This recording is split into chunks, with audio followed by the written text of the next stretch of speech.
Hai guys, ketemu lagi dengan saya, Edi Hal.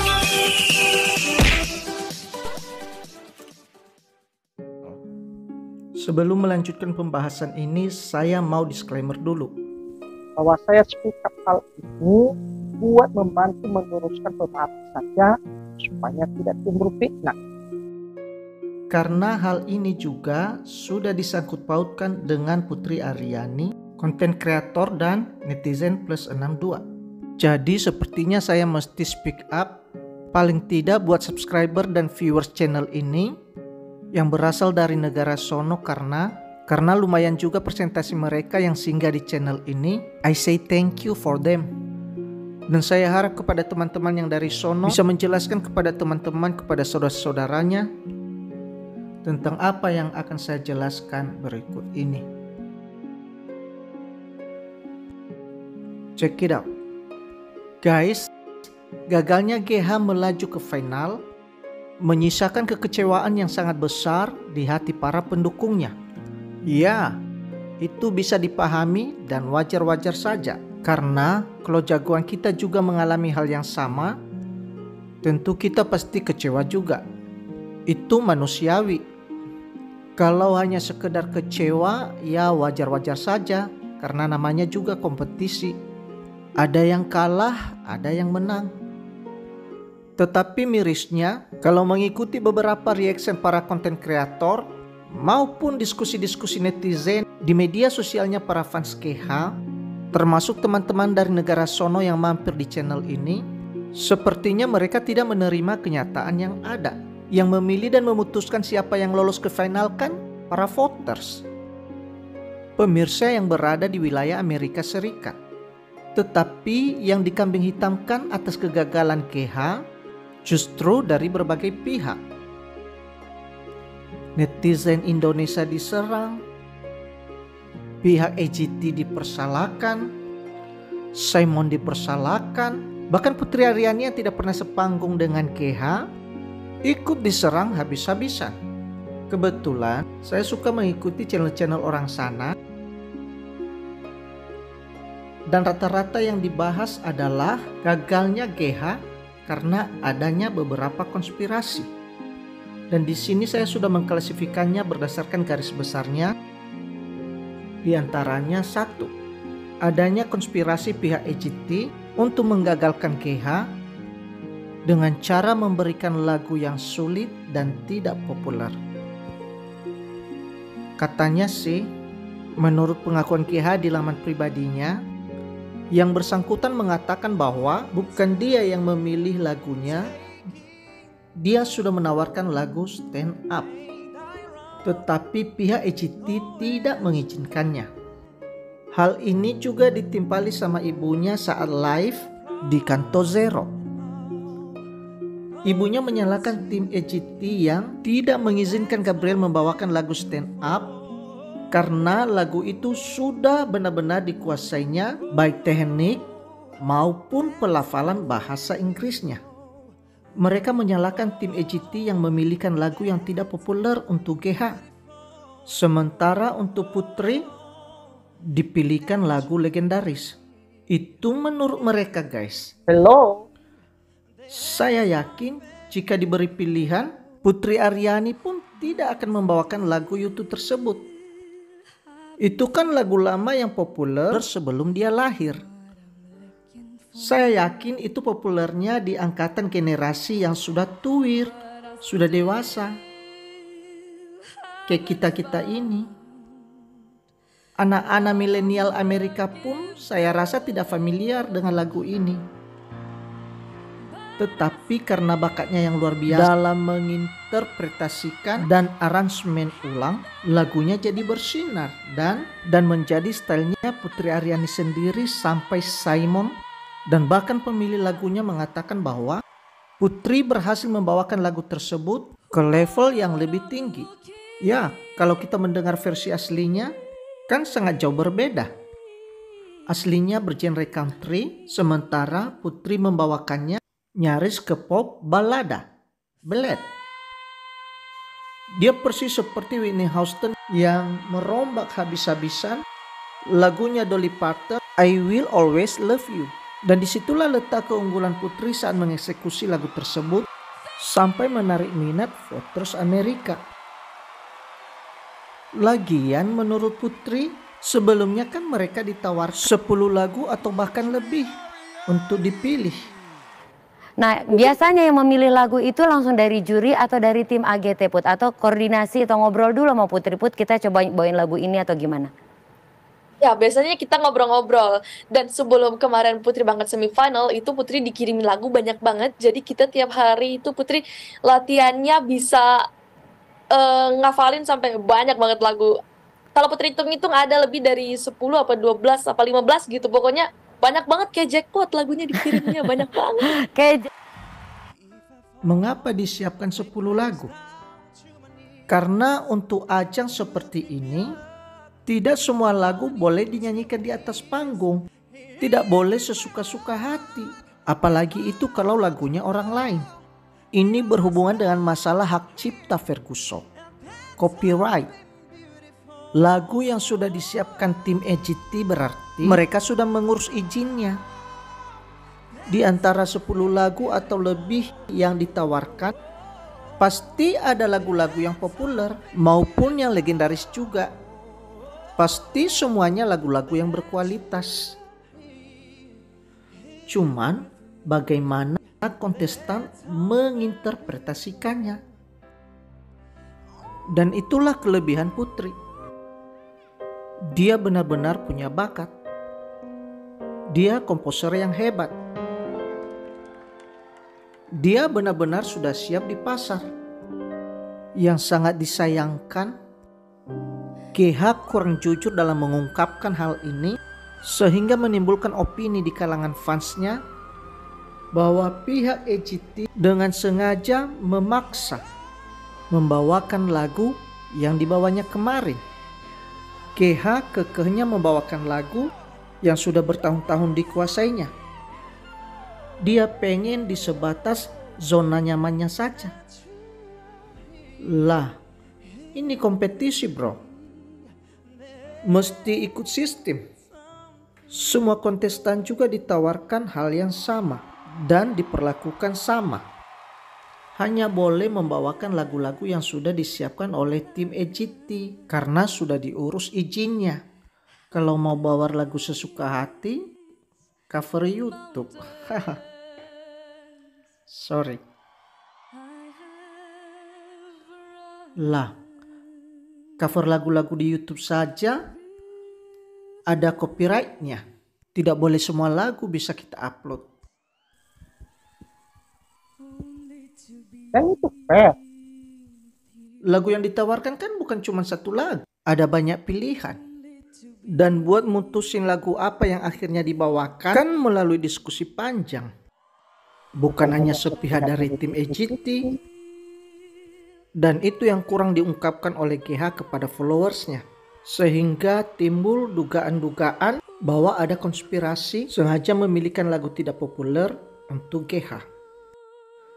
Jadi menurut admin, GH ini hanya siap dengan lagu-lagu yang sudah benar-benar dilatihnya bertahun-tahun. Dan hal ini tentu erat kaitannya dengan ketidakmampuannya berbahasa Inggris. So, begitu ditawarkan lagu baru atau lagu lain, jadi belepotan pelafalannya. Dan tentu terdengar aneh dan terasa lucu di telinganya orang Amerika. Dan tentu karena kurang memahami arti lagunya, interpretasinya pun tidak optimal. Itulah sebenarnya yang terjadi kemarin. Jadi, yang mau saya luruskan di sini guys, berdasarkan apa yang disampaikan Putri kemarin. Untuk pemilihan lagu nextnya Putri itu memilih sendiri atau nantinya akan dipilihkan lagi? Pilihkan biasanya. Biasanya dipilihkan Put. Kita masih diskusi untuk lagu berikutnya. Bahwa tidak ada pemaksaan kepada peserta untuk membawakan hanya lagu yang ini saja. Setiap kontestan diperlakukan sama. Ditawarkan beberapa lagu untuk dipilih. Dan penentuan akhirnya karena didiskusikan bukan karena keputusan semata pihak EGT. Clear? Oke, yang kedua, adanya konspirasi menggagalkan KH untuk memuluskan perjalanan wakilnya Amerika Serikat, yakni Lavender Darkangelo.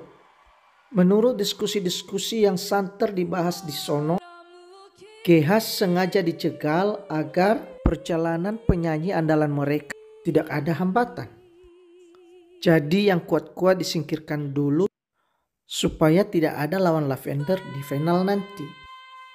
Dan menurut mereka, pada saat final nanti, suara yang sudah diberikan kepada Putri pada saat semifinal akan ditarik lagi dan secara bulat akan diserah kepada Lavender Darkangelo. Wow. Mendengar analisa-analisa mereka ini sih sepintas sedikit masuk akal. Masuk akalnya gini. Ada saja memang kemungkinan suara yang diberikan kepada Putri Aryani waktu semifinal akan ditarik dan secara bulat suara votersnya Amerika Serikat akan ditujukan kepada Lavender Darkangelo. Mungkin saja itu bisa terjadi. Namun kalau alasan bahwa voters Amerika sengaja menjegal KH untuk memuluskan perjalanan Lavender ke final, admin rasa tidak beralasan. Kalau memang itu alasannya, ya Putri Aryani yang seharusnya mereka jegal duluan. Karena itu yang sebenarnya menjadi rivalnya Lavender Darkangelo. Apalagi karena keduanya penyandang disabilitas. Dari awal kemunculannya kan Lavender Darkangelo terkesan menjual kisah sedih hidupnya, termasuk disabilitasnya. Untuk yang satu ini, Putri Aryani yang seharusnya menjadi rivalnya, bukan KH. Jadi alasan konspirasi penjegalan KH untuk memuluskan perjalanan Lavender tidak beralasan sama sekali. Yang patut dipersalahkan sebenarnya adalah warga negara KH sendiri yang kurang militan mendukungnya. Gaung pendukung GH militannya hanya di negaranya sendiri. Beda dengan pendukung Putri yang benar-benar patriotik, baik di dalam maupun di luar negeri. Bandingkan saja saat show. Saat giliran Putri Aryani show, studio 90% dipenuhi oleh warga negara Indonesia. Luar biasa. Sementara saat KH show, pendukungnya yang hadir tidak semembludak pendukung Aryani waktu dia show. Padahal persentasi penduduk Indonesia dengan warga negaranya yang stay di Amerika jauh sekali perbedaannya. Rakyat Indonesia yang stay di Amerika tidak sampai 120.000. Sementara rakyat dari negaranya hampir 2 juta guys. Kan negaranya dekat, masih satu benua. Kalau rakyat sebanyak itu saja bisa dimobilisasi untuk mendukung KH, apalagi kalau yang 2 juta itu mau bergerak, ngajak temannya, ngajak tetangganya, kawan kantornya, pasti KH bisa lolos. Tetapi mereka tidak semilitan masyarakat Indonesia yang hanya 120.000 itu di Amerika. KH sudah diberikan kesempatan di wild card. Tapi kenyataannya warga Amerika di mungkin sana sudah tidak begitu meminati lagi suara-suara seperti suaranya KH. Karena di Amerika suara-suara seperti itu sudah banyak sekali. Sudah gudangnya karakter-karakter vokal seperti itu. Terakhir-terakhir ini kalau kita mengikuti American Idol juga, kontestan-kontestan yang jenis suaranya seperti itu banyak yang tereliminasi di awal-awal pelaksanaan ajang pencarian bakat tersebut. Dan sebenarnya kalau kesempatan wild card itu pun bisa dimanfaatkan oleh warga negaranya yang stay di Amerika, yang jumlahnya hampir 2 juta itu, dipastikan KH bisa lolos. Masa kalah sama pendukung Jepang yang penduduknya cuma secuil di Amerika Serikat? Jadi menurut admin, kalau soal menyalahkan para voter, maka seharusnya warga negaranya sendiri yang harusnya mereka persalahkan. Maksud admin, warga negaranya yang stay di Amerika. Bukan justru menuduh rakyat Amerika berkonspirasi untuk menjegal GH.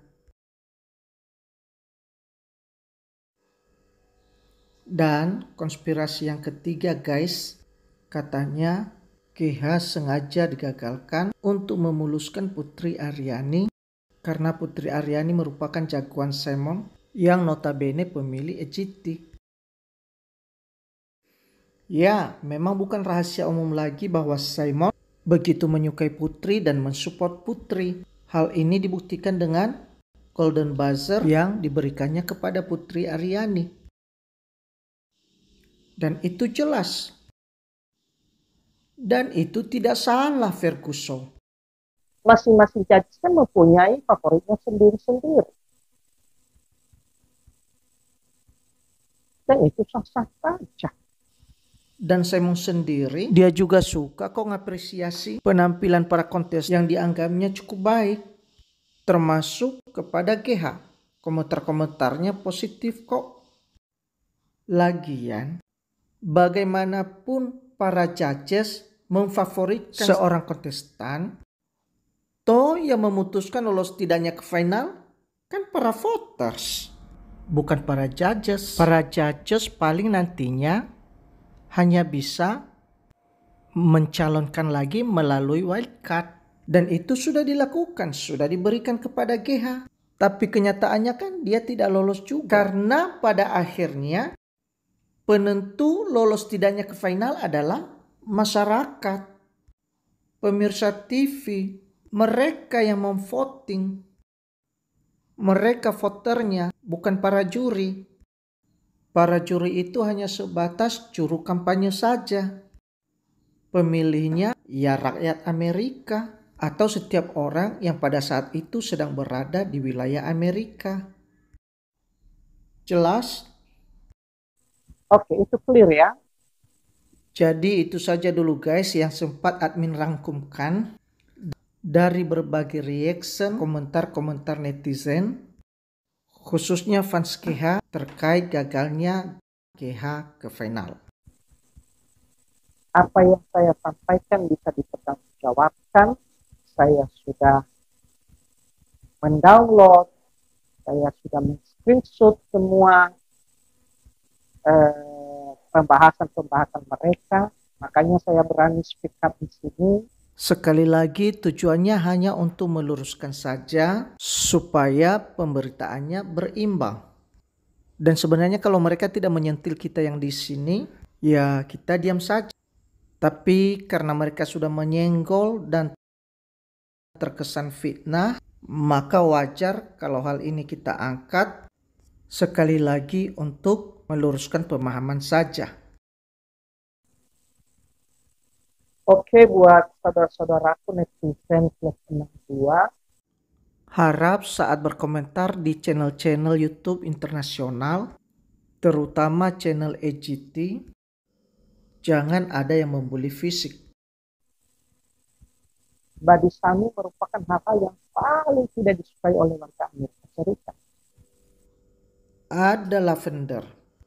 Mohon jangan dibully, terutama soal body shaming. Itu akan berdampak pada simpati rakyat Amerika kepada Putri nantinya. Silakan komentari kemampuan bakatnya. Silakan analisa peluangnya. Tetapi jangan fisiknya. Thank you for watching. See you.